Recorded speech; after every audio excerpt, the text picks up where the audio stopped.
জাতীয় নাগরিক পার্টির যুগ্ম মুখ্য সংগঠক পদ থেকে অবিলম্বে পদত্যাগের ঘোষণা দিয়েছেন সাবেক সেনা কর্মকর্তা আব্দুল্লাহ আল মাহমুদ। তিনি বলেন, একজন সাবেক সেনা কর্মকর্তা হিসেবে আমি কখনোই এমন একটি রাজনৈতিক প্ল্যাটফর্মে থাকতে পারি না যেখানে শীর্ষ নেতৃত্বের কিছু সদস্য নিয়মিতভাবে সেনাবাহিনী ও প্রাক্তন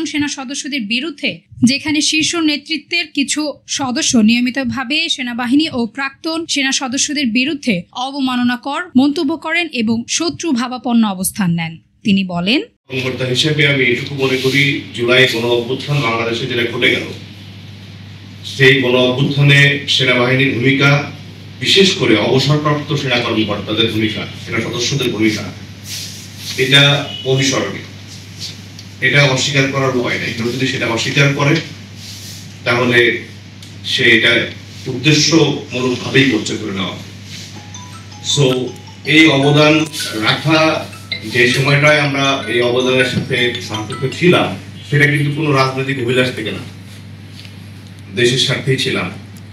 পরবর্তীতে মেজর মাহমুদ যেমন বলল, কিছু কিছু নেতা যারা একটু উচ্চ পদে আসেন, তাদের মানসিকতা এরকম ছিল যে আমরা আমাদের এই পার্টি থেকে সামরিক সদস্য এদেরকে যেরকম, মানে এই পার্টিতে কোনো সাবেক সেনা কর্মকর্তা থাকবে না বা সশস্ত্র বাহিনীর অবসরপ্রাপ্ত সদস্য থাকবে না।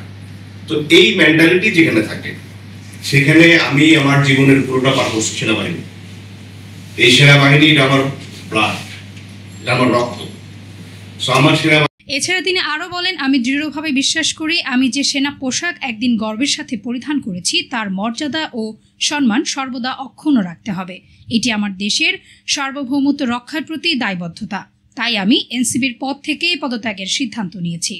তারা যদি বিরোধী দলের ভূমিকা পালন করে তাহলে বিরোধী দল তো নাই। তো আমরা তো এসেছিলাম যে সুন্দর একটা, যদি বিরোধ থাকে, মতবিরোধ তো রাজনীতির একটা সৌন্দর্য, গণতান্ত্রিক চর্চার একটা অংশ, কিন্তু সেটা হতে হবে সুস্থ। কিন্তু যখন দেখেছি আমাদের ঘরের ভিতরে যদি অসুস্থ একটা পরিবেশ থাকে, সেই পরিবেশ থেকে অথবা সেই ভাইরাস কোনো ব্যাকটেরিয়া থেকে আসলে আমাদেরকে দূরে থাকাটা উচিত বলে আমরা মনে করেছি।